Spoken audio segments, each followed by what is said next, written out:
हाय, myself Jaimin Singh Hada. आज हम समझने की कोशिश करेंगे कि हमारी जितनी भी प्रॉब्लम्स है उसका प्रैक्टिकल और परमानेंट सॉल्यूशन क्या है। क्योंकि आज मैंने थोड़ा सा कुछ मिनटों के लिए रेस्टलेसनेस फील किया अपने अंदर। कुछ करते करते एक एक टाइम में फंस गए हैं, एक लूप में फंस गए हैं, ऐसा फील किया। मैं बता देता हूँ थोड़ा सा क्यों ऐसा फील किया।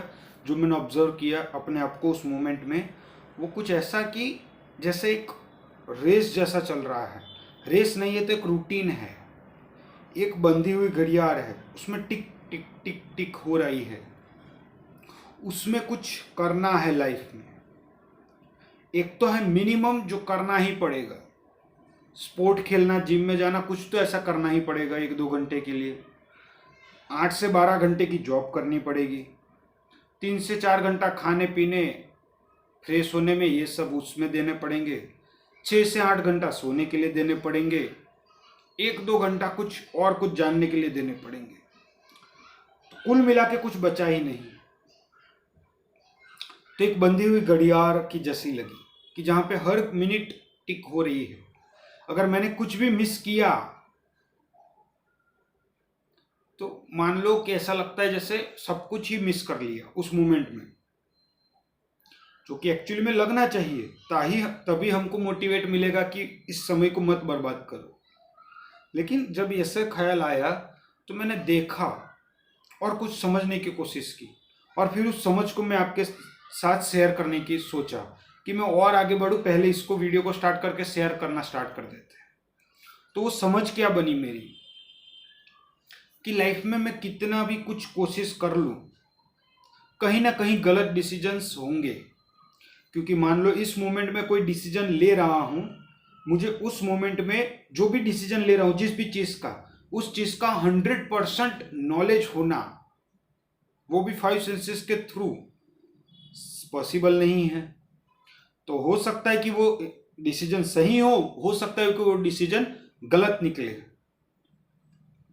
हो सकता है कि कोई मामूली कॉन्सिक्वेंस आए, हो सकता है कि कोई बड़ा कॉन्सिक्वेंस आए जो जिंदगी भर पछतावा करना पड़े। कुछ ऐसा भी हो सकता है, और कुछ ऐसा भी हो सकता है जहां मेरी कुछ गलती ना हो या आपकी कोई गलती ना हो, बस लाइफ चल रही है, कोई भी एक डिजीज लगने की देरी है। इतनी बीमारियां निकल रही है, एक लग गई तो इतनी बार रोड पे जा रहे हैं, बस एक एक्सीडेंट होने की देरी है, हो गया तो जितना भी सब कुछ मैनेज करके चल रहे हैं हट जाएगा। और ये ना पॉसिबल है कि नहीं है। मैं प्रोबेबिलिटी को कम कर सकता हूँ, लेकिन ज़ीरो भी तो नहीं कर सकता। इसको भी नज़रअंदाज नहीं कर सकता कि कभी ऐसा कुछ होगा ही नहीं। तो जब ऐसे देखता हूँ तो समझ में आता है कि जो लाइफ है वो मेरे हाथ में नहीं है। जो डिसीजन एबिलिटी भी है वो मेरे माइंड के इंफॉर्मेशन के ऊपर बेस है। गुण ही गुण में बरत रहा होता है, मैं कुछ कर नहीं रहा होता हूं। इस पॉइंट ऑफ व्यू से बोल रहा हूं। जो कॉन्शियसनेस है, जो कॉन्शियसनेस का कंटेंट है, वो तो करने वाला है, वो तो भोगने वाला है। मतलब कि ये बॉडी, ये माइंड, वो सब भोगने वाला है जो कॉन्शियसनेस का कंटेंट है। लेकिन जो कॉन्शियसनेस है, जो देखने वाला है, जिसके द्वारा देखा जा रहा है, जो कुछ देख नहीं रहा है, बस जिसके द्वारा देखा जा रहा है। लेकिन जो कंटेंट है उसको तो हमेशा प्रॉब्लम रहेगी, क्योंकि वो इस यूनिवर्स का गुलाम है। इसी यूनिवर्स के लॉस के हिसाब से ही ढलना पड़ेगा। अगर उसमें कहीं कुछ गड़बड़ हुई, जो कंटेंट ने जाने या अनजाने कैसे भी की, तो हालत बद से बदतर हो सकती है। तो जो बद से बदतर हो गई, तो हम किसको बचाने की कोशिश कर रहे हैं।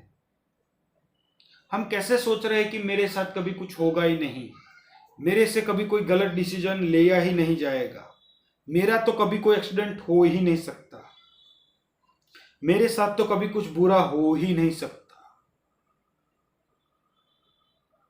तो जब, या फिर मान लो कि मैं कोई बुरी स्टेट में जा ही नहीं सकता, ये हो नहीं सकता। मैं प्रोबेबिलिटी को कम कर सकता हूं, समझ सकता हूं कि क्या करना है, लेकिन जो प्रोबेबिलिटी है उसको जीरो भी तो नहीं किया जा सकता। एक जो कर रहा है उसकी असर सब पे होगी, और जो सब करेंगे उसकी असर एक पे होगी। इस लॉ को ठुकराया भी तो नहीं जा सकता। तो जब ऐसे लाइफ को देखता हूं तो सोचता हूं कि इसमें सॉल्यूशन क्या निकल कर सकता है, इन सारी प्रॉब्लम्स का सॉल्यूशंस क्या हो सकता है। क्योंकि जो कंटेंट है, जो मैं है, जो ईगो है, उसको बचाने का क्या तरीका है। तो जब ऐसे देखते हैं तो समझ में आता है कि उसको बचाने का कोई तरीका नहीं है। वो फंसा हुआ था, फंसा हुआ है और फंसा हुआ ही रहेगा। वहां कोई सॉल्यूशंस नहीं है उस लेवल पे। जो बंधा हुआ था बंधा हुआ है और बंधा हुआ ही रहेगा। जो कंटेंट है वो लॉ के हिसाब से ही चलेगा, उसको उसी हिसाब से ढलना पड़ेगा। उसको जो नेचर, यूनिवर्स का जो लॉ है उसको ओबे करना ही पड़ेगा। उसके सबमिसिव बनकर ही सब कुछ करना पड़ेगा, उसके अधीन होकर ही करना पड़ेगा। कंटेंट के पास और कोई चारा नहीं है,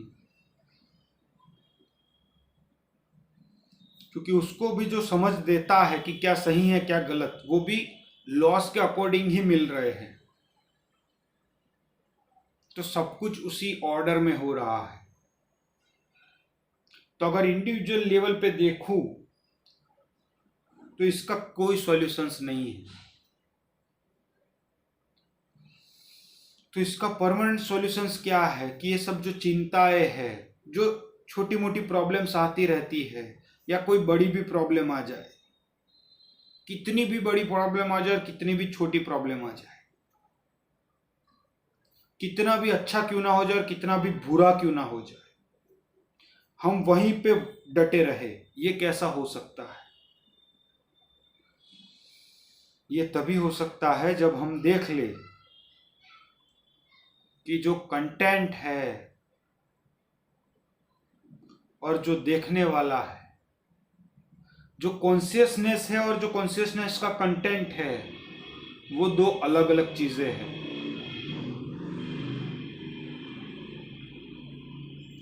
जो कॉन्शियसनेस है वो देखने वाली है। लाइट चली गई है तो मुझे नहीं पता, कल से वीडियो को स्टार्ट करेंगे। तब तक के लिए बाय।